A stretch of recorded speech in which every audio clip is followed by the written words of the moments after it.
دنیا میں ایگزام دینے والے کو پتا ہے 2 گھنٹے میں میری کاپی چھین لی جائے گی، 3 گھنٹے میں میری کاپی چھین لی جائے گی۔ زندگی کے امتحان میں ہم کو تو یہ بھی معلوم نہیں کہ موت کا فرشتہ کب آئے گا اور ہماری کاپی چھین لی جائے گی۔ ارے ہم تو اس بات کی گارنٹی بھی نہیں دے سکتے کہ آج میاں بازار کے اس پروگرام میں ہم رات میں تقریر سن رہے تھے، عبدالغفار صاحب 500 کلومیٹر کا سفر طے کر کے آئے تھے، ہمیں تقریر سنا رہے تھے۔ صبح تقریر سننے کے بعد ہم گھر میں جائیں گے، صحیح سلامت اپنے گھر میں پہنچ پائیں گے، ہم تو اس بات کی گارنٹی بھی نہیں دے سکتے۔ اسی بہار سے سٹا ہوا جھارکھنڈ کا علاقہ ہے، جامتاڑا کا علاقہ ہے، پروگرام چل رہا تھا میرا، تقریر کر کے میں نکلا اور یہی ہمارے پٹنہ کے ڈرائیور صاحب ہم کو لے کے گئے تھے۔ تقریر کر کے ہم جب وہاں سے 12 بجے کے قریب نکلے ہیں، تقریباً 20 کلومیٹر آگے بڑھے، فون آیا جلسے والوں کا، مولانا صاحب ہمارے گاؤں میں بہت بڑا حادثہ ہو گیا۔ کیا ہو گیا؟ بولے ایک لڑکا جو آپ سے تقریر کے پہلے ملنے بھی آیا تھا، اسٹیج کے پاس بھی آیا تھا، آپ سے مصافحہ بھی کیا تھا، ملا بھی تھا، حافظ قرآن تھا، 2 چھوٹے چھوٹے بچوں کا باپ تھا۔ تقریر سننے کے بعد وہ لڑکا بائک اٹھاتا ہے گاؤں جانے کے لیے، جلسہ گاہ سے بہت دور نہیں، 5-6 کلومیٹر دور اس کا گاؤں تھا۔ مین روڈ پر پہنچتا ہے اور جیسے ہی وہ روڈ کراس کرنے لگتا ہے، سامنے سے رات کا سمے تک پک اپ آتی ہے پوری رفتار کے ساتھ اور اس کی گاڑی کو ٹھوک دیتی ہے۔ جوان لڑکا، حافظ قرآن لڑکا، علماء سے محبت کرنے والا، 2 چھوٹے چھوٹے بچوں کا باپ آن دا اسپاٹ انتقال کر جاتا ہے۔ اس کی بیوی نے بھی کہ نہیں سوچا ہوگا میرا شوہر تو تقریر سننے جا رہا ہے، واپس آئے گی تو اس کی لاش آئے گی، میں بیوہ ہو جاؤں گی۔ اس کے بچوں نے نہیں سوچا تھا ہمارے ابا تو تقریر سننے جا رہے ہیں اور زیادہ دور بھی نہیں جا رہے ہیں۔ میرے پیارے ساتھیوں، معاف کرنا آسان کام نہیں ہے۔ آپ کے اسی سیمانچل کے علاقے میں کئی مرتبہ 500 کلومیٹر کا سفر، کبھی پٹنہ سے پورنیہ، کبھی پٹنہ سے کشن گنج، کبھی پٹنہ سے ارریا، کبھی پٹنہ سے کٹیہار کا سفر رات میں طے کرتا ہوں۔ ڈر بھی لگتا ہے، رسک بھی ہے۔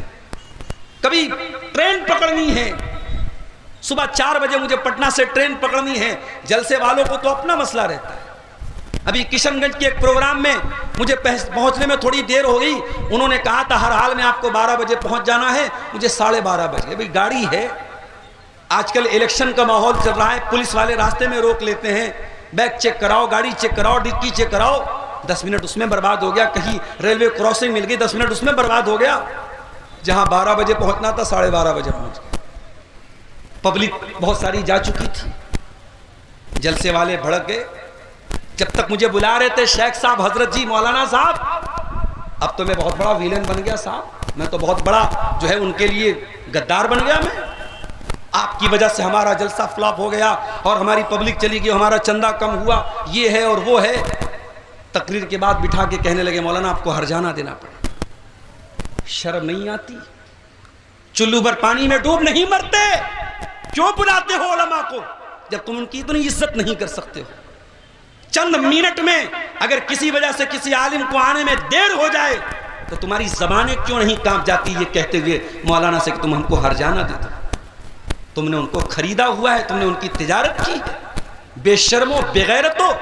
ابھی بھی اس انسان کا آڈیو میرے واٹس ایپ پر موجود ہے، وہ ہم کو آڈیو میں میسج کر کے کہہ رہا ہے کہ آپ کو ہرجانہ دینا پڑے گا۔ کبھی کبھی آنکھوں سے آنسو آ جاتے ہیں میرے پیارے صاحب۔ میں دوپہر میں مدرسے سے چلتا ہوں، بغیر کھائے پیے پٹنہ آتا ہوں، پٹنہ سے نان اسٹاپ گاڑی چلا کر کے کبھی کٹیہار، کبھی ارریا، کبھی پورنیہ پہنچتا ہوں۔ ابھی ایک گاؤں میں پروگرام تھا، رات میں پہنچا، کھانے کے لیے کھانا آیا، ٹھنڈا کھانا بالکل۔ میں نے کہا بھائی مہمان کو بلائے ہو، عالم کو بلائے ہو، کم سے کم کھانا تو گرم کر سکتے تھے۔ کہا ہمارے یہاں ایسے ہی کھاتے ہیں۔ یہ آپ کی مہمان نوازی ہے، یہ عزت ہے علماء کی۔ میرے پیارے ساتھیوں، ہم جان ہتھیلی پہ رکھ کے چلتے ہیں۔ آپ کو ان مقررین کا، ان علماء کا پیسہ نظر آتا ہے، ان کی قربانیاں نظر نہیں آتی۔ ارے اگر یہ میدان چھوڑ دیا جائے تو کیا کام کرنے کے اور پیسہ کمانے کے اور راستے نہیں ہیں؟ کیا تقریر کر کے کوئی کروڑ پتی بن جائے گا؟ شرم آنی چاہیے. آج عوام تو عوام، میں دیکھتا ہوں سوشل میڈیا پر علماء بھی تانے کستے ہیں، آوازیں مارتے ہیں، اور ان علماء کو جو بیچارے تقریر کر رہے ہیں ان کو نہ جانے کیا کیا سناتے ہیں. میرے بھائیوں، میں سب کے دل کو ٹٹول نہیں سکتا، سب کی نیتوں کو میں ٹٹول نہیں سکتا، مگر میں اتنا جانتا ہوں ہر آدمی مدرس نہیں بن سکتا، ہر آدمی مقرر نہیں بن سکتا، ہر آدمی کے بس کی بات نہیں مدرسے میں پڑھا سکے، ہر آدمی کے بس کی بات نہیں اسٹیج پہ تقریر کر سکے. ہر انسان کی اپنی صلاحیت ہے میرے بھائی، جس کی جیسی صلاحیت ہے اس کو ویسی عزت دو، ویسا احترام دو. ہم یہ نہیں کہتے کہ آپ ہمارا احترام کرو، مگر کسی کی قربانی اور کسی کی محنت پر یوں پانی نہ پھیرو میرے پیارے ساتھی. زندگی اور موت کا کوئی ٹھکانہ نہیں. میرے کتنے دوست ہیں اسی تقریر کے میدان میں سفر کرتے کرتے کوئی ایکسیڈنٹ ہوا، انتقال کر گیا. میں کئی بار تقریر میں بیان کر چکا ہوں، ممبئی کا ہمارا ایک ساتھی تھا، ممبئی کی ایک مسجد کا امام پونا میں تقریر کرنے گیا اور صبح فجر کی نماز پڑھانا تھا. جلدی بازی میں اس نے پونا سے ایک جو وہاں گاڑی چلتی ہے شیئرنگ پر، اس گاڑی میں سوار ہوا اور پونا سے ممبئی کے راستے میں اتنا خطرناک ایکسیڈنٹ ہوا کہ لاش کے پرکھچے اڑ گئے. سر کہیں ہیں، جسم کہیں ہے، باڈی کہیں ہے، لاش پہچاننے میں نہیں آ رہی تھی. ہم تو نہیں جانتے میرے بھائی کب کون سی ٹرک آئے اور ہماری کار سے ٹکر ہو جائے اور ہم ختم ہو جائیں. ہم تو جان ہتھیلی پہ رکھ کے چلتے ہیں، اور ہم اس لیے چلتے ہیں کہ آپ ہمیں تانے ماریں، ہمارے بارے میں یہ کہے کہ صاحب یہ مولانا، یہ تقریر کرنے والے علماء، یہ تو عالم کے نام پہ کلنک ہیں. اور ایک صاحب نے یہاں تک لکھا کہ ان کو بھاڑے پہ بلایا جاتا ہے، اور جب بھاڑے پہ بلایا جاتا ہے تو جب ٹائم دیا جائے تب آپ کو تقریر کرنی پڑے گی، آپ اپنی مرضی کے مالک نہیں ہیں. تو آپ کو یہ بھی ڈکلیئر کر دینا چاہیے کہ نہیں صاحب، ہم تو علماء کو خرید کے لائے ہیں، یہ ہمارے غلام ہیں، اور غلام کے جب گلے میں غلامی کا پٹا ڈال دیا جائے تو اس کو جہاں چاہے وہاں لے کے جا سکتے ہیں. اللہ تعالی ہم سب پر رحم کرے میرے پیارے ساتھی. زندگی کا کوئی بھروسہ نہیں ہے میرے ساتھی. اللہ کے نبی نے حضرت عبداللہ ابن عمر سے کہا تھا، کیا کہا تھا؟ کن فی الدنیا کأنک غریب. اے عبداللہ، تم دنیا میں اس طریقے سے رہنا جیسے پردیسی رہتا ہے. بہار کا ایک آدمی دلی رہ رہا ہے، آپ کے پورنیا کا ایک آدمی سعودی عرب میں کام کر رہا ہے. وہاں پہ وہ بہت آرام سے رہتا ہے، بہت سکون سے رہتا ہے، 24 گھنٹے اے سی میں رہتا ہے، مگر اس کو اپنا میاں بازار یاد آتا ہے، اس کو اپنا قصبہ کا علاقہ یاد آتا ہے، اس کو اپنا پورنیا یاد آتا ہے، اس کو اپنا وطن یاد آتا ہے.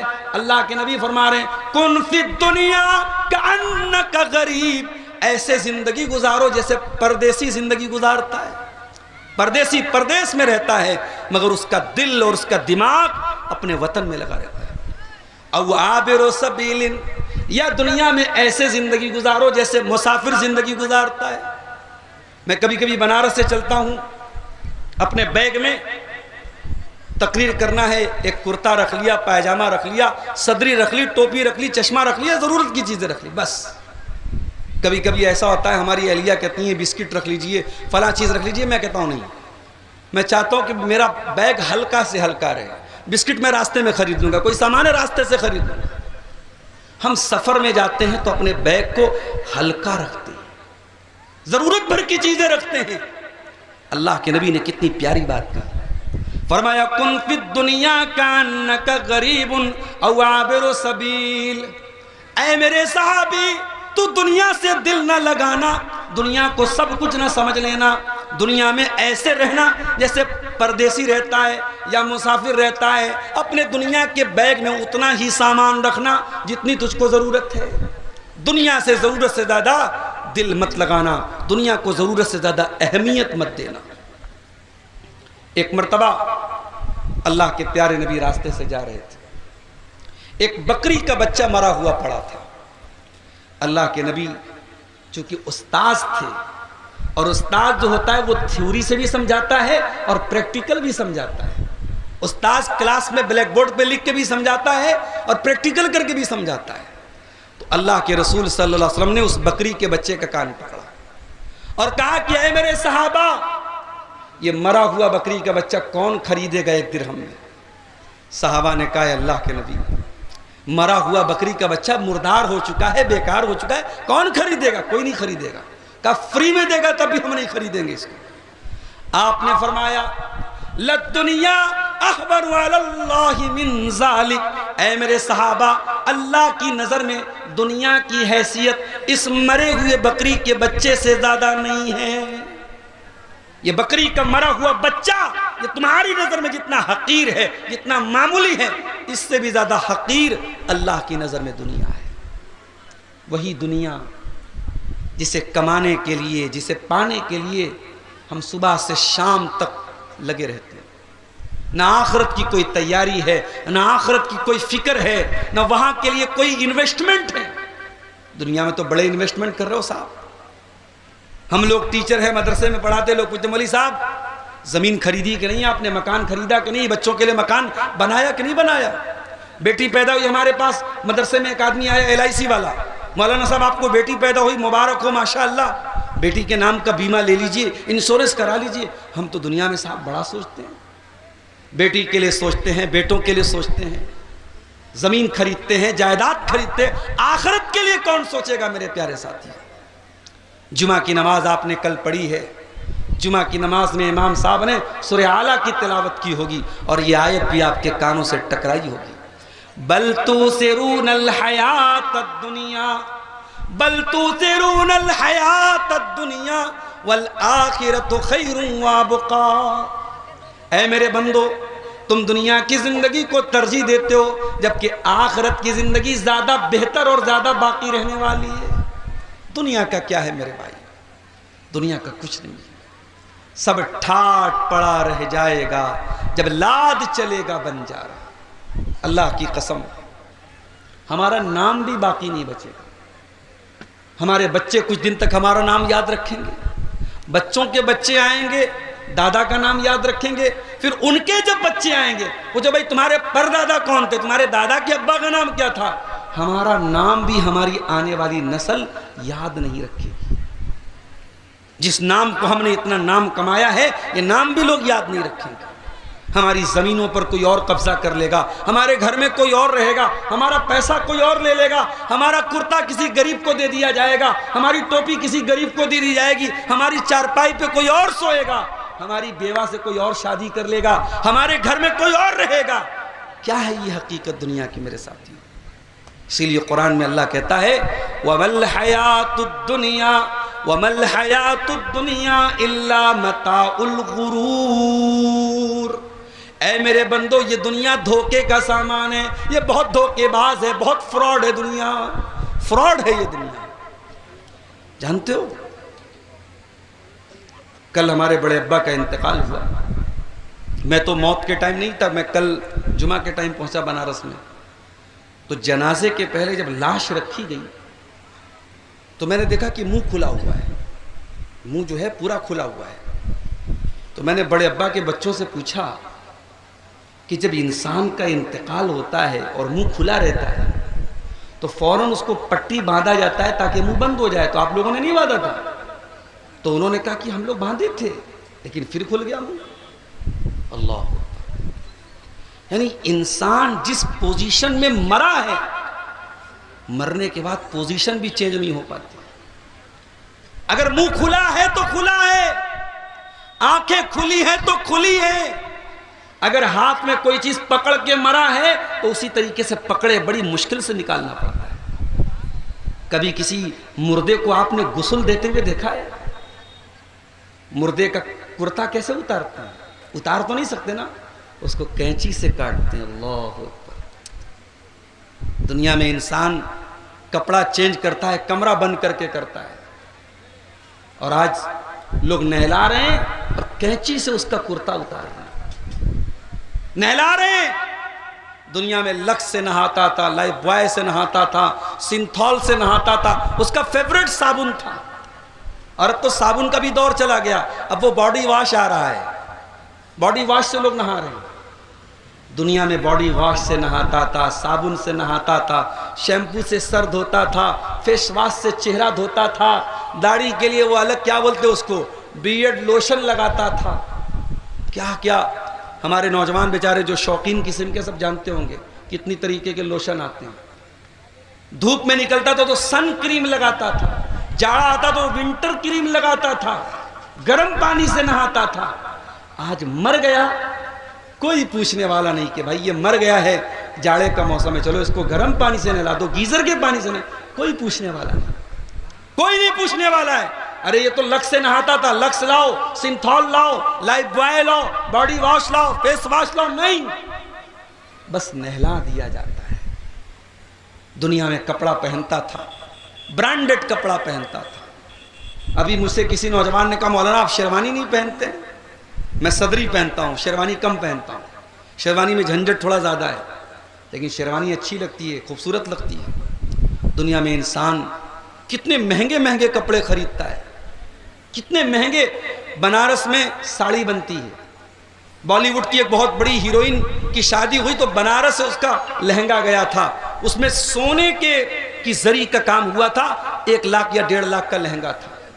اتنا مہنگا کپڑا پہنا جاتا ہے. مرنے کے بعد کون لہنگا پہنتا ہے میرے بھائی؟ مرنے کے بعد کون ساڑی پہنتا ہے؟ مرنے کے بعد کون شیروانی پہنتا ہے؟ 3 کاٹن کی سفید چادروں میں کفنایا جاتا ہے. دنیا میں برانڈڈ کرنے والوں, ہماری اوقات یہی ہے, مرو گے تو 3 کاٹن کی چادروں میں کفنائے جاؤ گے. دنیا میں اسکارپیو لے کے گھوما کرتا تھا, بولیرو لے کے گھوما کرتا تھا, فارچونر لے کے گھوما کرتا تھا, آڈی لے کے گھوما کرتا تھا. دنیا میں تیری گاڑی کی رفتار کا کوئی مقابلہ نہیں تھا. مگر اے انسان تو کتنا بے بس ہو چکا ہے. آج 4 لوگوں کے کندھے پر تیرا جنازہ جا رہا ہے. 4 لوگ اپنے کندھے پہ سوار کر کے تجھ کو قبرستان لے کے جا رہے ہیں. جنازے کی نماز ہو رہی ہے, امام صاحب جنازہ پڑھا رہے ہیں, اور ہائے ہائے تو اتنا بد نصیب تھا, تیرے بچوں نے پورنیہ کے سب سے مہنگے اسکول میں پڑھائی کی تھی, تیری بیٹیوں نے سب سے مہنگے اسکول میں پڑھائی کی تھی, مگر تیرا ایک بیٹا بھی اس لائق نہیں, ایک بیٹی بھی اس لائق نہیں کہ تیری جنازے کی نماز پڑھ سکے. تجھے 5 بیٹے ہیں, 4 بیٹے ہیں, تیرا ایک بیٹا بھی اس لائق نہیں ہے کہ تیری جنازے کی نماز پڑھ سکے. تو اتنا بے بس ہے, تو اتنا کمزور ہے. اے انسان تو غور کر, تو کتنا بے بس اور کمزور ہے. تیرا جنازہ ہو رہا ہے, تیرا اپنا بیٹا جنازہ کی نماز کی دعا تک اس کو نہیں آتی.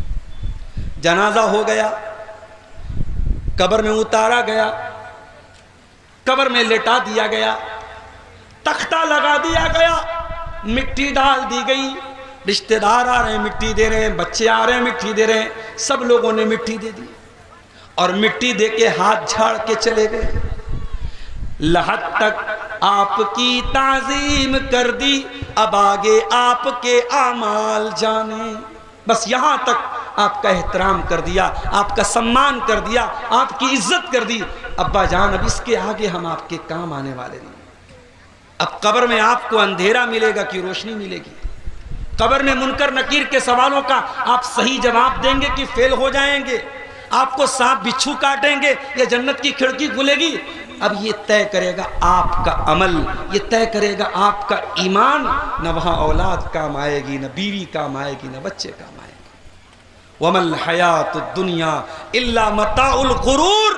اے میرے بندو, یہ دنیا دھوکے کا سامان. میرے عزیزوں, میرے ساتھیوں, کبھی جب اپنے کسی رشتہ دار کا جنازہ اٹھاؤ تو سوچو کل ہمارا بھی جنازہ اٹھے گا. کسی کے انتقال کی خبر سنو تو سوچو کل ہمارا بھی انتقال ہوگا, اور ہمارے گاؤں کی مسجد پہ اعلان ہوگا فلاں صاحب کا انتقال ہو گیا, دوپہر میں 2 بجے مٹی پڑے گی, آپ کے بھی انتقال کا اعلان کیا جائے گا. اس دن کے آنے کے پہلے تیاری کر لو میرے پیارے ساتھی. اقترب للناس حسابهم وهم فی غفلۃ معرضون. اے لوگو, تمہارے حساب کا ٹائم قریب آ چکا ہے, تمہارے امتحان کا ٹائم قریب آ چکا ہے, لیکن تم غفلت میں پڑے ہوئے ہو, تم غافل پڑے ہوئے ہو. تم کو ذرہ برابر پرواہ نہیں کہ امتحان میں میرا کیا ہوگا, میں پاس ہو جاؤں گا یا فیل ہو جاؤں گا. تم کو اپنے امتحان کی کوئی چنتا نہیں ہے, کوئی فکر نہیں ہے. میرے عزیزو, اس زندگی کی فکر کرو. اللہ کی قسم, ہمارے پیارے نبی صلی اللہ علیہ وسلم نے اس زندگی کی فکر کی تھی. آپ کے صحابہ نے اس زندگی کی فکر کی تھی. اللہ کے پیارے نبی کا انتقال ہوتا ہے. سوموار کے دن آپ کا انتقال ہوا اور اتوار کے دن آپ کے گھر میں جو چراغ جلایا گیا اس چراغ کا جو تیل تھا وہ پڑوسی سے ادھار لیا گیا تھا. پڑوسی سے ادھار لے کے تیل جلایا گیا. آپ کا انتقال ہوا تو آپ کی جو زرہ تھی وہ ایک یہودی کے یہاں گروی رکھی گئی تھی اور بدلے میں 30 سا جو لیا گیا تھا. 30 سا جو کے بدلے آپ کی زرہ گروی رکھی گئی تھی. آپ کا انتقال ہوا. آپ نے اپنے بچوں کے لیے نہ سونا چھوڑا نہ چاندی چھوڑی نہ دنیا کی جائیداد چھوڑی. ہاں آپ نے چھوڑا تو قرآن چھوڑا, آپ نے چھوڑا تو سنت چھوڑا, آپ نے چھوڑا تو شریعت کو چھوڑا. آپ نے میسج دیا اے دنیا والو اپنی اولاد کے لیے کچھ بناؤ یا نہ بناؤ, آخرت بنا لو. اپنی اولاد کو کچھ دو یا نہ دو, ایمان دے دو, توحید دے دو, عقیدہ دے دو, صحیح چیز دے دو ان کو. نبی کا انتقال ہو گیا. نبی کے انتقال کے بعد حضرت ابو بکر صدیق کو خلیفہ بنایا گیا. حضرت ابو بکر 2.5 سال کے بعد انتقال ہو جاتا ہے ان کا. انتقال کے پہلے حضرت ابو بکر صدیق بیمار پڑ جاتے ہیں. آپ کی بیٹی حضرت عائشہ سے ملنے کے لیے آتی ہے. بیٹی باپ سے ملنے کے لیے آئی ہے. او لوگو تم نے تو بیٹیوں کو پرایا بنا دیا. تم تو کہتے ہو بیٹی پرایا مال ہوتی ہے. تم تو شادی کرنے کے بعد اپنی بیٹیوں سے کوئی ناتا نہیں رکھتے, کوئی تعلق نہیں رکھتے. مگر اللہ کی قسم میرے نبی نے یہ تعلیم نہیں دی. بیٹی نہ شادی کے پہلے پرائی ہوتی ہے نہ شادی کے بعد پرائی ہوتی ہے. بیٹی ہمیشہ اپنی ہوتی ہے. اور آج بھی گواہ ہے دنیا کہ جب باپ بیمار ہوتا ہے بیٹا بعد میں حال چال لینے آتا ہے, بیٹی پہلے حال چال لیتی ہے. بیٹا اسی گھر میں ہے, باپ کی پرواہ نہیں ہے, ماں کی پرواہ نہیں ہے. بیٹی اپنے سسرال میں ہے لیکن فون کر کے پوچھتی ہے اماں تم کیسی ہو, ابا تم کیسے ہو. ابا کی اور اماں کی حال چال بیٹی اپنے سسرال سے لیتی ہے. میرے ساتھی, بیٹیوں کو پرایا نہ سمجھو میرے بھائی, بیٹیوں کو ہمیشہ اپنا سمجھو.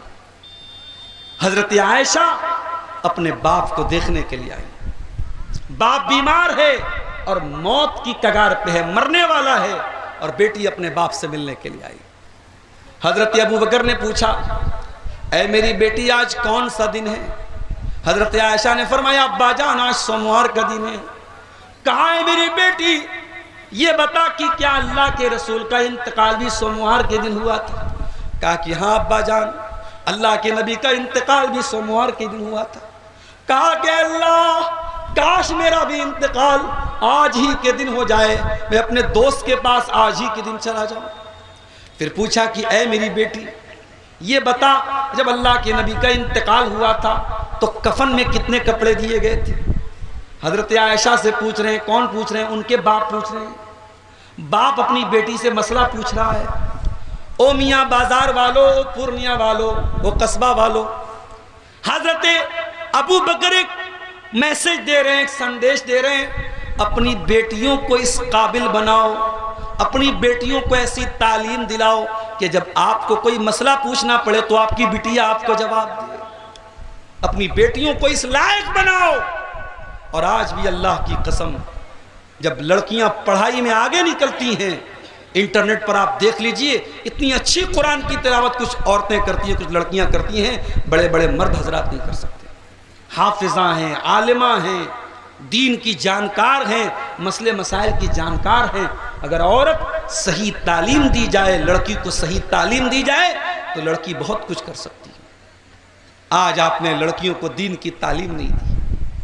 آپ کی مسجد ہے, گاؤں کی جمعہ ہو رہا ہے, ذرا سینے پر ہاتھ رکھ کے بتاؤ کہ آپ کی جامع مسجد میں عورتوں کا انتظام ہے؟ سیمانچل کی اکثر مسجدوں میں نے دیکھا لیڈیز کا انتظام نہیں. کیوں نہیں ہے بھائی؟ اہل حدیثوں کا گاؤں ہے, شیرسابادیوں کا گاؤں ہے, کیوں نہیں ہے؟ کیا نبی کے زمانے میں جمعہ کی نماز میں عورتیں نہیں جاتی تھی مسجد؟ میں بار بار یہ بات کہتا ہوں کہ جلسے میں عورتوں کو بلا لینے سے اور یہ میلہ ٹھیلا کر دینے سے عورتیں دین نہیں سیکھیں گی. آپ آدھا گھنٹے کا جمعہ کا خطبہ بھی اگر ان کو پابندی سے سنائیں گے, ان کو دین کی بہت موٹی موٹی باتیں سمجھ میں آ جائیں گی. حضرت عائشہ سے ان کے باپ پوچھ رہے ہیں اے میری بیٹی یہ بتا کہ اللہ کے رسول کے کفن میں کتنے کپڑے تھے؟ بیٹی جواب دیتی ہے ابا جان فی ثلاث بیض سعولیۃ، اللہ کے نبی کے کفن میں 3 سوتی چادریں تھیں، 3 کاٹن کی چادریں تھیں، سفید چادر۔ حضرت ابو بکر نے کہا اے میری بیٹی ایک تو یہ کپڑا ہے جو بیماری میں وہ پہنتے تھے، کہا ایک کپڑا یہ لے لینا اور 2 چادر اور لے لینا اور 3 چادروں میں مجھ کو کفنانا جیسے نبی کو کفنایا تھا۔ پتہ یہ چلا صحابہ ہماری طرح رسم و رواج کی پابندی نہیں کرتے تھے، صحابہ سنت کی پابندی کرتے تھے۔ ابھی ایک صاحب نے واٹس ایپ پر سوال پوچھا مولوی صاحب ختنہ کی دعوت کرنا کیسا ہے؟ بچے کا ختنہ کرایا، مسلمانی کرایا، اس موقع پر دعوت دینا کیسا ہے؟ میں نے کہا دیکھو بھائی ختنہ کی دعوت حرام تو نہیں ہے، ناجائز تو نہیں ہے، بدعت تو نہیں ہے، آپ کسی بھی موقع پہ دعوت دے سکتے ہیں، شریعت آپ کو منع نہیں کرتی ہے، مگر آپ غور کیجئے یہ جو ہم ختنہ کرتے ہیں یہ اسلام کا ایک حکم ہے۔ جس طریقے سے اللہ کے نبی نے داڑھی کو بڑھانے کا حکم دیا، مونچھوں کو قدرنے کا حکم دیا، بغل کے بال صاف کرنے کا حکم دیا، شرمگاہ کے بال صاف کرنے کا حکم دیا، ناخن کو کاٹنے کا حکم دیا، اسی طریقے سے اللہ کے نبی نے ختنہ کرنے کا بھی حکم دیا ہے۔ یہ آپ کی ایسی سنت ہے جس کا تعلق فطرت سے ہے۔ میں نے کہا ختنہ کا تعلق اسلام سے ہے، اسلام نے ختنہ کا حکم دیا ہے، اور ظاہر ہے صحابہ بھی اپنے بچوں کا ختنہ کراتے تھے، مگر ہمیں کوئی دلیل ایسی نہیں ملتی کہ صحابہ نے اپنے بچوں کا ختنہ کیا ہو اور ختنہ پر دعوت دی ہو۔ اس لیے ایسی دعوت جو صحابہ کے دور میں ہو سکتی تھی مگر صحابہ نے نہیں دیا ہے، ہمیں اور آپ کو اس سے اوائڈ کرنا چاہیے، اس سے بچنا چاہیے۔ آج ہمارے جنازے میں، میں تو کبھی کٹیہار کے کسی جنازے میں یا پورنیہ سیمانچل کے کسی جنازے میں شامل نہیں ہوا، مگر میں دیکھتا ہوں کہ اپنے اہل حدیثوں میں بھی جنازے میں بہت ساری بدعات آ چکی ہیں۔ ابھی ہمارے بڑے ابا کا انتقال ہوا، اب چارپائی کو، میت کی چارپائی کو گھر سے نکالنا ہے، اب اس میں مسئلہ پیدا ہو رہا ہے کہ سر کی طرف سے نکالا جائے کہ پیر کی طرف۔ بھیا کوئی مسئلہ نہیں ہے، سر کی طرف سے نکالو چاہے پیر کی طرف سے نکالو، کوئی مسئلہ نہیں ہے، مسئلہ ہم نے بنا کے رکھا ہوا ہے۔ بنارس میں کہیں کہیں دیکھتا ہوں جنازہ جب میت کو دفناتے ہیں تو بیر کی پتی ڈالتے ہیں اس کے ساتھ، کوئی ثبوت نہیں ملتا ہے۔ کہیں کہیں میت کو دفن کرنے کے بعد، اہل حدیثوں میں تو رواج نہیں، دوسری جماعت والوں کیا ہے کہ دفن کرنے کے بعد کھڑے ہو کے اذان دیتے ہیں، پوری اذان دیتے ہیں۔ میں نے ایک بھائی سے پوچھا بھائی اذان کیوں دیتے ہیں؟ کہا کہ حدیث میں آیا ہے اذان دینے سے شیطان بھاگ جاتا ہے۔ اب یہ بیچارہ ابھی قبر میں گیا ہے، منکر نکیر آئیں گے، اس سے سوال پوچھیں گے تیرا رب کون ہے، تیرے نبی کون ہے، تیرا دین کیا ہے، اور شیطان آ کے بہکائے گا، اس لیے ہم اذان دے رہے ہیں کہ شیطان بھاگ جائے۔ میں نے کہا واہ رے واہ، بڑی دور کی تجھے سوجھی ہے، تجھے سمجھ میں آ گئی بات کہ اذان دینے سے شیطان بھاگ جائے گا، میرے نبی کو کیوں نہیں سمجھ میں آیا؟ میرے نبی نے کیوں نہیں بتایا کہ اذان دے دو، میت کو دفن کرنے کے بعد اذان دے دو؟ تو جنازے کا مسئلہ ہو چاہے نکاح کا مسئلہ ہو، زندگی کا کوئی بھی مسئلہ ہو، اگر واقعی میں اہل حدیث کہتے ہو اپنے آپ کو، میرا جملہ نوٹ کر لو، اگر واقعی میں اہل حدیث کہتے ہو تو رسم و رواج کے پابند مت بنو، سنت کے پابند بنو، سنت کے پابند بنو۔ اور اگر واقعی میں اہل حدیث ہو تو یہ جہیز کی رسم چھوڑ دو، یہ بارات کی رسم چھوڑ دو، یہ منگنی کی رسم، منگنی کے نام پہ لمبی چوڑی دعوت کرنا چھوڑ دو، یہ ہلدی کی رسم چھوڑ دو، یہ تلک کی، یہ ساری غیر مسلموں کی رسمیں ہیں جو آپ کے یہاں ہیں۔ آج غیر مسلم پریشان ہیں اور آپ مسلمان ہو کے ان کی رسموں کو آپ نے اڈاپٹ کیا اور آپ پریشان ہیں۔ تو حضرت ابو بکر نے پوچھا بیٹی یہ بتا نبی کے کفن میں کتنے کپڑے تھے؟ حضرت عائشہ نے کہا 3 کپڑے تھے۔ کہا مجھے بھی 3 کپڑے میں کفنانا، اور ایک کپڑا جو بیماری کے دنوں میں پہنتے تھے، کہا ایک کپڑا یہ لے لینا اور 2 کپڑا اور لے لینا، اور مجھے 3 کپڑے میں کفنانا۔ وہ جو کپڑا حضرت ابو بکر بیماری کے دنوں میں پہنتے تھے، اس کپڑے میں کئی جگہ داغ لگے ہوئے تھے۔ حضرت عائشہ نے کہا ابا جان ہم اتنے گئے گزرے تو نہیں ہیں، ہم اتنے غریب تو نہیں ہیں کہ آپ کو ہم ایسا پرانا کپڑا پرانے کپڑے میں کفنائیں، ایسے کپڑے میں کفنائیں جس میں داغ لگا ہوا ہے، اے ابا جان ہم آپ کو نئے کپڑے میں کفنائیں گے۔ تو حضرت ابو بکر نے کیا جواب دیا، کیا جواب دیا تھا، ذرا غور سننا۔ فرمایا ان الحی احق بالجدید، اے میری بیٹی میں تو مرنے والا ہوں، اور مرنے والے کو نیا کپڑا نہیں دیتے، نیا کپڑا تو زندہ کو دیتے ہیں۔ اے میری بیٹی مجھے نئے کپڑے کا کوئی شوق نہیں ہے، مجھے پرانے کپڑے میں ہی کفنا دینا، جیسا کپڑا موجود ہے اسی کپڑے میں مجھ کو کفنا دینا۔ یہ ابو بکر صدیق تھے میرے پیارے صاحب۔ حضرت عمر کو دیکھیے، انتقال کا ٹائم ہے، آخری ٹائم۔ ابو لولو فیروز نے حملہ کیا، پیٹ پر نیزہ مارا، خنجر مارا، حضرت عمر کی اٹڑیاں باہر نکل گئی، مصلے پر گر پڑے، گھر لے کے آیا گیا، ڈاکٹر آئے، طبیب آئے، وید آئے، حکیم آئے، دوائیں دی گئیں، دوائیں سب باہر نکل رہی۔ حضرت عمر کو یقین ہو گیا اب میرا آخری ٹائم ہے، انتقال کا ٹائم ہے۔ حضرت عمر کے چہرے پر گھبراہٹ ہے۔ کسی نے کہا اے عمر اتنا گھبرا کیوں رہے ہو؟ آپ تو اللہ کے نبی کے بڑے پیارے ساتھی ہیں، بڑا ساتھ دیا ہے آپ نے اسلام کا، بڑی محبت کرتے تھے اللہ کے نبی آپ سے، آپ کو اتنا پریشان ہونے کی ضرورت نہیں۔ حضرت عمر نے فرمایا لو ان لی طلاع الارض ذهبا لافتدیت به من عذاب اللہ قبل ان اراه۔ کہا کہ اے لوگو میں تو یہ چاہتا ہوں اگر زمین بھر کے سونا بھی مجھ کو مل جائے اور اللہ تعالیٰ یہ کہہ دے کہ اے عمر تو زمین بھر کے سونا دے دے اور میں تجھ کو اپنے عذاب سے بچا لوں گا، تو عمر اس کے لیے بھی تیار ہے، میں زمین بھر کے سونا دے کر کے اللہ کے عذاب سے بچنے کے لیے تیار ہوں۔ یہ حضرت عمر تھے، یہ حضرت عمر تھے جو نبی کی زبان سے بار بار جنتی ہونے کا سرٹیفکیٹ لے چکے تھے۔ ان کو اتنی چنتا تھی اللہ کے عذاب سے بچنے کی، اور ہم اور آپ سر سے پیر تک گناہوں میں لت پت رہتے ہیں، 24 گھنٹے جب تک جاگتے رہتے ہیں، کبھی موبائل پر کوئی غلط چیز دیکھ رہے ہیں، کبھی کسی کے ساتھ کوئی غلط کام کر رہے ہیں، کبھی کسی کو زبان سے تکلیف پہنچا رہے ہیں۔ ہم تو گناہوں میں لت پت لوگ ہیں میرے بھائیوں۔ ہمیں کبھی موت یاد نہیں آتی، ہمیں کبھی قبر یاد نہیں آتی، ہمیں کبھی اپنا انجام یاد نہیں آتا۔ میں کبھی کبھی کہتا ہوں کہ ہم اتنے کٹھور دل ہو چکے ہیں کہ اب قبرستان جا کر کے بھی ہم کو موت یاد نہیں آتی۔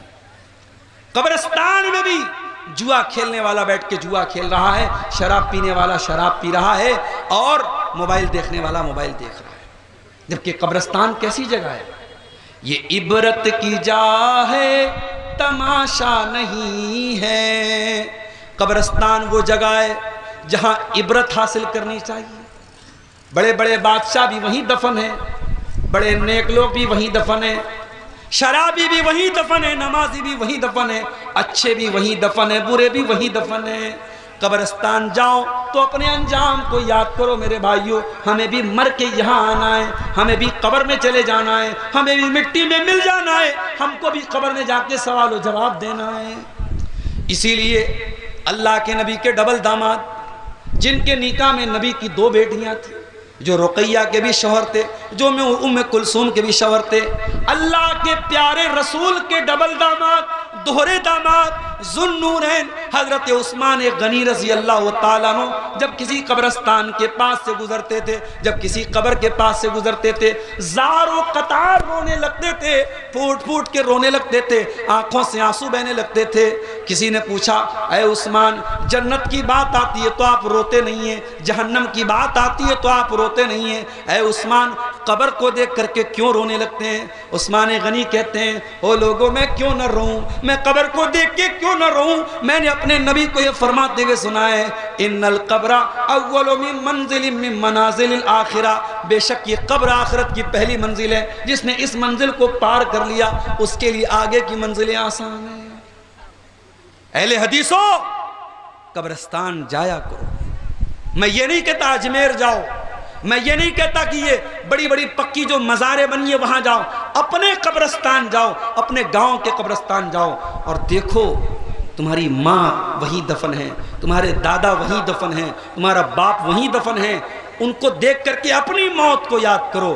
عثمان غنی کہتے ہیں میں قبرستان کو دیکھتا ہوں تو مجھے وہ حدیث یاد آ جاتی ہے، اللہ کے نبی نے کہا قبر آخرت کی پہلی منزل ہے، جو اس منزل سے بچ گیا اس کے لیے آگے کی منزلیں بھی آسان ہیں۔ ایک مرتبہ اللہ کے نبی صحابہ کو لے کے اپنی ماں کی قبر پہ گئے، اور ماں کی قبر پہ جب پہنچے ہیں ماں کی ممتا یاد آئی، ماں کا پیار یاد آیا۔ 6 سال کی عمر میں اللہ کے نبی نے ماں کو کھویا تھا۔ 6 سال کے بچے کی میموری آج 50 سال کے بعد ریپیٹ ہو رہی ہے، ریوائنڈ ہو رہی ہے۔ 6 سال کی عمر میں ماں کا پیار اور ماں کی ممتا کو آپ نے کھویا تھا، آج 50-60 سال عمر ہو چکی ہے، آج آپ کو اپنی ماں کی یاد آئی ہے۔ ماں کی قبر پہ آپ گئے ہیں اور آنسو بہا رہے ہیں، اللہ کے نبی پھوٹ پھوٹ کے رو رہے ہیں، زار و قطار رو رہے ہیں، اور آپ کو روتا ہوا دیکھ کے آپ کے صحابہ بھی رونے لگے، صحابہ بھی رونے لگے۔ اور نبی نے روتے ہوئے فرمایا کہ اے میرے صحابہ، میں نے اپنے رب سے 2 چیزوں کی اجازت مانگی تھی، ایک چیز کی اجازت مل گئی اور ایک چیز کی اجازت نہیں ملی۔ میں نے اپنے رب سے اجازت مانگی تھی کہ اے اللہ، میں اپنی ماں کے لیے مغفرت کی دعا کرنا چاہتا ہوں، میں اپنی ماں کی مغفرت کی دعا کرنا چاہتا ہوں۔ اللہ نے مجھ کو پرمیشن نہیں دی، اللہ نے مجھ کو اجازت نہیں دی۔ میرے پیارے ساتھیوں، اگر آپ کی ماں مسلمان ہے، آپ کی ماں توحید پر ہے اور آپ کی ماں دنیا سے جا چکی ہے، تو آپ اپنی ماں کے لیے مغفرت کی دعا کر سکتے ہیں۔ نبی کو بھی اپنی ماں کے لیے مغفرت کی دعا کرنے کی اجازت نہیں ملی، آپ کو وہ اجازت ملی ہے اگر آپ کی ماں ایمان والی اور مسلمان عورت تھی۔ یہ کتنے بڑے نصیب کی بات ہے۔ اپنی قسمت پہ ناز کرو، اپنے نصیب پر فخر کرو کہ اللہ نے آپ کو بھی مسلمان بنایا اور آپ کے ماں باپ کو بھی مسلمان بنایا۔ نبی نے فرمایا میں نے اپنی ماں کی مغفرت کی دعا مانگی، اللہ نے مجھ کو اجازت نہیں دی۔ پھر میں نے دوسری اجازت مانگی کہ اے اللہ، میں اپنی ماں کی قبر پہ جانا چاہتا ہوں، اللہ نے مجھ کو اجازت دے دی۔ فزور القبور، اے لوگو تم بھی قبرستان جایا کرو اور مردوں کی قبر پہ جایا کرو، وہاں جانے سے تم کو آخرت کی یاد آئے گی۔ میرے پیارے ساتھیوں، قبرستان جایا کرو اور سوچو کہ قبر میں ہم سے جب سوال و جواب ہوگا تو ہم کیا جواب دیں گے۔ ہمارے ہاتھوں میں کوئی نیکی نہیں ہے، ہمارے نام اعمال نیکیوں سے خالی ہیں، نہ ہم نماز پڑھنے والے، نہ ہم روزہ رکھنے والے، نہ ہم اللہ کی راہ میں زیادہ صدقہ خیرات کرنے والے۔ ہمارا کیا انجام ہوگا میرے پیارے ساتھیوں؟ ایک آخری حدیث سنا کے بعد ختم کرتا ہوں۔ اللہ کے پیارے نبی، ایک انصاری صحابی کی میت تھی، جنازہ تھا اور جنازے کو قبر میں اتارا جا رہا تھا۔ اللہ کے نبی اپنے صحابہ کے ساتھ بیٹھے ہوئے تھے، اچانک آپ نے قبر کو دیکھا اور آپ رونے لگے۔ اللہ کے نبی نے قبر کو دیکھا، رونے لگے، اتنا روئے حتیٰ بل الثری، آپ کے آنسوؤں سے وہاں کی زمین بھیگ گئی اور آپ نے قبر کی طرف اشارہ کر کے فرمایا لمثل ھذا فاعدوا یا اخوانی، اے میرے صحابہ، اس قبر میں تم سب کو جانا ہے، ہم سب کو جانا ہے، اس قبر کی تیاری کرو۔ او میرے پیارے بھائیوں، نبی نے ہمیں اور آپ کو یہ پیغام دیا ہے، دنیا کی زندگی میں قبر کی تیاری کر لو، دنیا کی زندگی میں آخرت کی تیاری کر لو، وہاں دوبارہ کوئی چانس نہیں ملے گا۔ جو تمہیں تیاری کرنا ہے یہی کرنا ہے، وہاں جانے کے بعد کوئی دوبارہ چانس نہیں ملے گا۔ اللہ قرآن میں کہتا ہے جب جہنمی جہنم میں چلے جائیں گے، وَهُمْ يَسْتَرِقُونَ فِيهَا رَبَّنَا أَخْرِجْنَا مِنْهَا نَعْمَلْ صَالِحًا غَيْرَ الَّذِي كُنَّا نَعْمَلْ، جب جہنمی جہنم میں جائیں گے، چیخیں گے، چلائیں گے اور کہیں گے اے اللہ ایک بار تو جہنم سے ہم کو نکال دے، ہم وعدہ کرتے ہیں، ہم پرومس کرتے ہیں اے اللہ ہم اب دوبارہ کوئی گناہ نہیں کریں گے، کوئی پاپ نہیں کریں گے، اچھا عمل کریں گے، نیک عمل کریں گے، مسجدوں میں دان دیں گے، مدرسوں میں دان دیں گے، صدقہ کریں گے، خیرات کریں گے، نماز پڑھیں گے، زنا نہیں کریں گے، شراب نہیں پئیں گے، وہ بڑی بڑی باتیں کریں گے۔ اللہ فرمائے گا اولم نعمرکم ما یتذکر فیہ من تذکر وجاءکم النذیر، اے میرے بندو ہم نے تم کو پورا ٹائم دیا تھا، تم 60 سال دنیا میں رہے، تم 50 سال دنیا میں رہے، تم 40 سال دنیا میں رہے، تم کو جوانی ملی، تم کو بڑھاپا ملا، تم بہت کچھ کر سکتے تھے، اب دوبارہ تم کو ٹائم نہیں ملے گا، تمہارا گیم اوور ہو چکا ہے، تمہارا ٹائم فنش ہو چکا ہے، تمہارا سمے سماپت ہو چکا ہے۔ تو میرے پیارے نوجوان ساتھی، اس جوانی میں اللہ کو راضی کرو اور اللہ سے جب بات کرو تو ایسے گڑ گڑا کے بات کرو، ایسے گڑ گڑا کے اللہ سے معافی مانگو جیسے بچہ اپنی ماں کے سامنے تڑپتا ہے۔ میں نے ایک ویڈیو دیکھا، ایک بوڑھا حرم میں بیٹھا ہے، خانہ کعبہ کے سامنے بیٹھا ہے، اور اللہ کے سامنے ایسے زور زور سے ہاتھ ہلا رہا ہے جیسے کوئی بچہ اپنی ماں سے کوئی چیز مانگ رہا۔ اللہ کے سامنے جتنا درد کے ساتھ اور تڑپ کے ساتھ مانگو گے، اللہ اتنا جلدی تمہاری توبہ کو قبول کرے گا۔ میرے بھائیو، توبہ کر لو، اس کے پہلے کہ توبہ کا چانس ختم ہو جائے، اس سے پہلے کہ اللہ تعالیٰ کے یہاں گیم اوور ہو جائے، سمے سماپت ہو جائے اور موت کا فرشتہ آ کر کے آپ کی سانسوں کی ڈور کو توڑ دے، آپ کی سانس چلنا بند ہو جائے، آپ کا دل دھڑکنا بند ہو جائے، آپ کی نبض چلنی بند ہو جائے، اس کے پہلے توبہ کر لیجئے، اللہ سے معافی مانگ لیجئے۔ اور جب اللہ سے توبہ کریں گے تو کتنا بڑا بھی گنہگار ہو، اگر سچی توبہ کرے گا اللہ اس کو معاف کرنے کو تیار ہے۔ اگر اللہ کی طرف آپ ایک بتا چلیں گے، اللہ آپ کی طرف ایک ہاتھ چلے گا۔ آپ ایک ہاتھ چلیں گے، اللہ آپ کی طرف ایک گز چلے گا۔ آپ چل کے جائیں گے، اللہ تعالیٰ دوڑ کے آپ کے پاس آئے گا۔ آپ اللہ کی طرف رجوع تو کیجئے، آپ اللہ سے توبہ تو کیجئے، آپ اللہ سے معافی تو مانگیے۔ یہ رات کا سہانا وقت ہے میرے پیارے ساتھیوں، اس وقت دعائیں قبول ہوتی ہیں، اس وقت اللہ تعالیٰ آسمان دنیا پر اترتا ہے، نازل ہوتا ہے اور کہتا ہے کہ اے میرے بندو، ہے کوئی مانگنے والا جو مجھ سے مانگے اور میں اس کی دعا کو قبول کروں؟ ہے کوئی معافی مانگنے والا؟ ہے کوئی مغفرت طلب کرنے والا جس کی میں مغفرت کر دوں؟ اس سہانے ٹائم میں میرے پیارے ساتھیوں، گھر جا کے موبائل میں نہ لگ جانا، ریلز نہ دیکھنے لگنا، گناہوں کے بازار گرم نہ کر دینا۔ اس سہانے وقت میں اگر موقع ملے گھر جانا اور وضو کر کے، فجر کا ٹائم بھی بہت زیادہ نہیں بچے گا، گھر جا کے آپ اللہ کے سامنے رونے لگنا، گڑگڑانے لگنا، معافی مانگنا، توبہ کر لینا۔ اور کیا پتا کہ وہ توبہ کے جو آنسو نکلیں گے آنکھوں سے، وہ آنسو ہمارے گناہوں کی ساری آگ کو بجھا دیں گے۔ دنیا کے کسی پانی میں وہ پاور نہیں ہے جو توبہ کے آنسو میں جو پاور ہے میرے پیارے ساتھیوں۔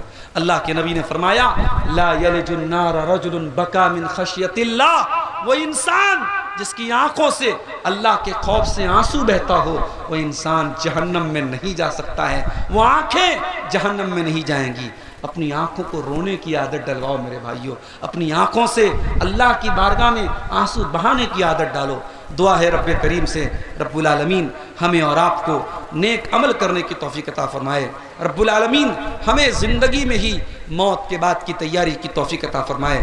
رب العالمین ہمیں قبر کے اندر کی جو زندگی ہے اس زندگی کو بہتر بنانے کی ہمیں توفیق عطا فرمائے۔ اللہ ہماری قبر کی منزلوں کو آسان فرمائے، اللہ میدان محشر کی منزلوں کو آسان فرمائے۔ رب العالمین جس ادارے کے لیے آج کا یہ پروگرام ہوا ہے، اس ادارے کو مزید ترقی عطا فرمائے اور ہمیں توفیق دے کہ ہم اس ادارے کو ہم ترقی دیں، اس ادارے کا ساتھ دیں، اور اس ادارے سے جو بچے اور بچیاں پڑھیں اللہ تعالیٰ انہیں دین کا سچا خادم بنائے۔ رب العالمین ہم میں سے جو بیمار ہیں ان کو شفائے کاملہ عاجلہ عطا فرمائے، جو روزی روٹی سے پریشان ہیں اللہ ان کے کاروبار میں برکت نصیب فرمائے، جن کے ماں باپ دنیا میں ہیں اللہ ان کو اپنے ماں باپ کی خدمت کرنے کی توفیق دے، اور جن کے ماں باپ دنیا سے جا چکے ہیں اللہ ان کے ماں باپ کی مغفرت فرمائے۔ آپ کے اسٹیٹ میں الیکشن ہونے والا ہے، میں بغیر کسی پارٹی کا نام لیے ہوئے یہی دعا کروں گا، اللہ اس اسٹیٹ میں، اس راجیہ میں، اس صوبے میں ایسی حکومت لائے جو انسانیت کے ساتھ چلے، نیائے کے ساتھ چلے، جسٹس کے ساتھ چلے، جو لوگوں کے ساتھ انیائے نہ ہونے دے، اتیاچار نہ ہونے دے، جو لوگوں کو ان کی مول بھوت سہولتیں دے، جو لوگوں کو خوشحال زندگی گزارنے کے لیے جو ہے تیاری کرے۔ اللہ تعالیٰ اس اسٹیٹ کو، اس صوبے کو اللہ تعالیٰ ایسے حکمران عطا فرمائے۔ رب العالمین ہمارے پورے ملک کی حفاظت فرمائے، ہمارے ملک کو اللہ تعالیٰ ظالموں کے ظلم سے، شریروں کے شر سے محفوظ رکھے، جب تک ہمیں دنیا میں زندہ رکھے اسلام پر زندہ رکھے اور ہمارا خاتمہ ایمان پر ہو، آمین۔ وآخر دعوانا الحمدللہ رب العالمین، والسلام علیکم ورحمۃ اللہ وبرکاتہ۔